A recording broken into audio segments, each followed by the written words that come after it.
Hello friends, welcome to the soruthanyallam. Hi guys, today நம்ம பார்க்க போற ரெசிபி மட்டன் ரசம். ரசம்னால தமிழ்நாட்டில் வந்து எல்லாருக்கும் ஃபேமஸான ஒரு டிஷ் தான் இது.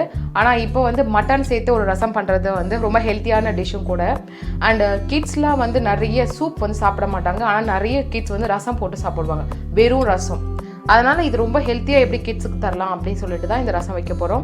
அண்ட் இது நாங்கள் எங்கள் வீட்டில் வந்து அடிக்கடி செய்கிற ரசமும் கூட.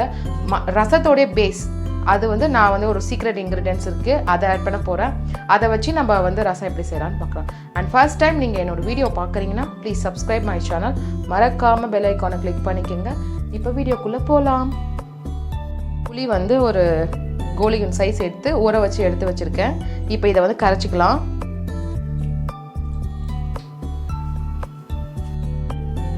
புளி வந்து கரைச்சாச்சு. 3 மீடியம் சைஸ் தக்காளி எடுத்திருக்கேன். இப்போ அந்த தக்காளி இருக்கிற பவுலில் இந்த புளி கரைசலை ஊற்றிக்கலாம்.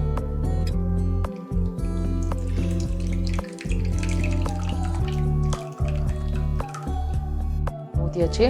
தக்காளி வந்து நல்லா நசுக்கிக்க போகிறோம். இப்படி பிசைஞ்சு விட்டுக்கணும். அதில்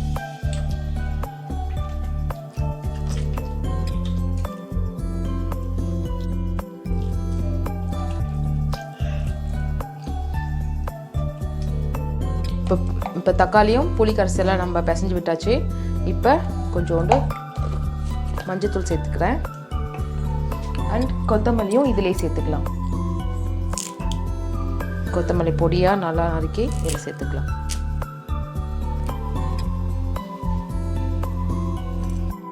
புளி தக்காளி கரைசலை வந்து ஒரு சைடில் வச்சுட்டு இப்போ நம்ம ஒரு அரைச்சிக்க போகிறோம். கொஞ்சம் அதுக்கு வந்து 1 ஸ்பூன் மிளகு, 1 ஸ்பூன் ஜீரகம், 1 ஸ்பூன் எடுத்துக்க, 3 பச்சை மிளகா, 1 பூண்டு, முழு பூண்டு, பருப்பு 1 ஸ்பூன் எடுத்துக்கிறேன். இதை நாலுத்தையும் ஃபைனாக வந்து அரைச்சிக்க போகிறோம். இல்லை இதெல்லாம் சேர்த்தாச்சு. பூண்டை உரிச்சு போட்டாச்சு. கொஞ்சோண்டு தண்ணி சேர்த்து அரைச்சிக்க போகிறோம். இப்போ நம்ம பூண்டு, பச்சை மிளகா, பருப்பு, மிளகு, சீரகம் அதை நல்லா அரைச்சாச்சு தண்ணி ஊற்றி. இப்போ இந்த கலவையை வந்து நம்ம ரசத்துக்கு இது பண்ணி வச்சுருக்கோம் இல்லையா, அதில் சேர்க்க போகிறோம். நான் ஒரு கடாயை அடுப்பில் வச்சுருக்கேன். அதில் ஒரு 2 ஸ்பூன் எண்ணெய் ஊற்றிக்கலாம். ரசத்துக்கு அவ்வளோவா எண்ணெய் தேவையில்லை. 2 ஸ்பூன் எண்ணெய் ஊற்றிக்கிறேன். எண்ணெய் காஞ்சதும் கடுகு வந்து சின்ன ஸ்பூனில் 2 போட்டுக்கிறேன். கடுகு நல்லா பொரிஞ்சு வரணும்.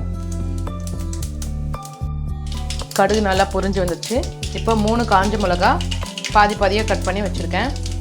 3 காஞ்ச மிளகா சேர்த்துக்கிறேன். காஞ்ச மிளகாவும் நல்லா வதங்கி வரணும்.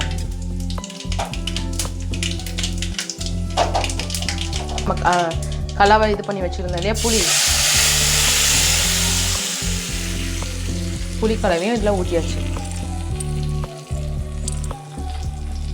இப்போ இந்த ஸ்டேஜில் மட்டன் வேக வச்ச தண்ணி இதையும் ஊற்றிக்கலாம்.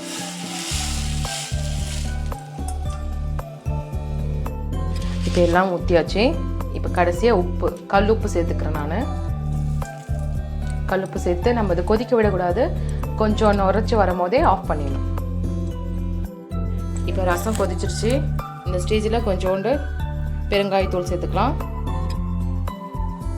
சேர்த்துட்டு ஒரு 1/4 கப் தண்ணி, அவ்வளோதான்.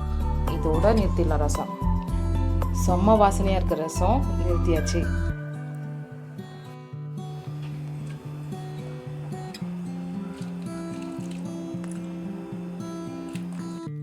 ஃபைனலாக நம்ம ஹெல்த்தி மட்டன் ரசம் சூப்பராக ரெடி ஆகிடுச்சுங்க. கமகமகன்னு வீடே வாசனை. நீங்கள் எந்த சாப்பாடும் எந்த குழம்பும் வைக்கலனாலும் இந்த ரசம் மட்டும் வச்சு சாப்பிட்டு போகிறேங்க, அவ்வளோ அற்புதமாக இருக்கும். இப்போ நாங்களும் டேஸ்ட் பண்ண போகிறோம். நீங்களும் இதே மாதிரி செஞ்சு பார்த்துட்டு டேஸ்ட் பண்ணிட்டு எனக்கு கமெண்ட் பண்ணுங்கள். மறக்காமல் soruthanyallam யூடியூப் சேனலுக்கு சப்ஸ்கிரைப் பண்ணி ஷேர் பண்ணி பெல் ஐக்கானை கிளிக் பண்ணுங்கள். Thank you so much.